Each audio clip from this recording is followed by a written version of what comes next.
US Films presents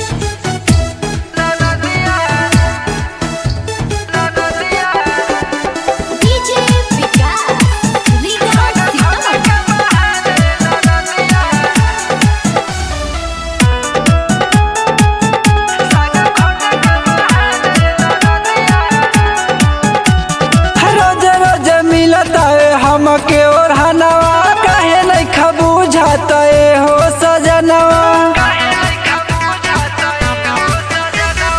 रोज रोज मिलता है हमके और हनवा काहे नहीं खबू जाता हो सजनवा। हाथ पियर कदरंग पियर से असग खोट के बने नदिया हर रोज मिलतिया जाके साग खोट के बहाने नदिया हर रोज मिलतिया गाँव के से।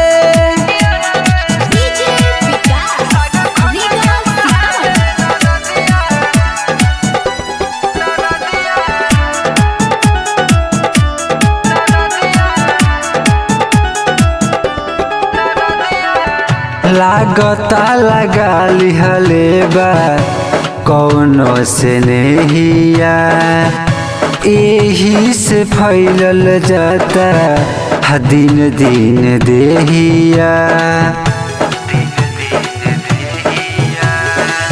लागता लगा लिहले बा कौनो से नहिया एही से फैलल जाता दिन दिन देहिया। झूठ बोल के उछल जला नियर से हसग खोट के बहाने नदिया हर रोज मिलतिया जाके से। साग खोट के बहाने नदिया हर रोज मिलतिया गाँव के से।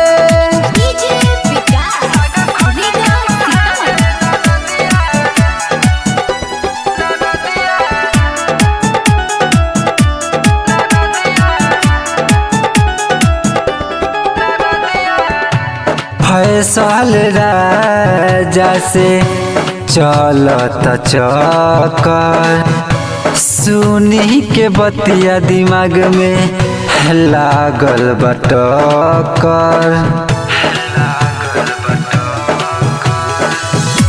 फैसल राजा से चलत चक्कर सुनी के बतिया दिमाग में बटकर। शादी करेला ठानले बदियर से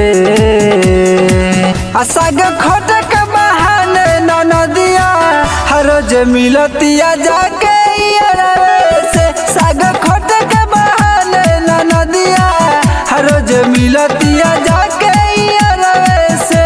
US Recording Studio, Dhaka।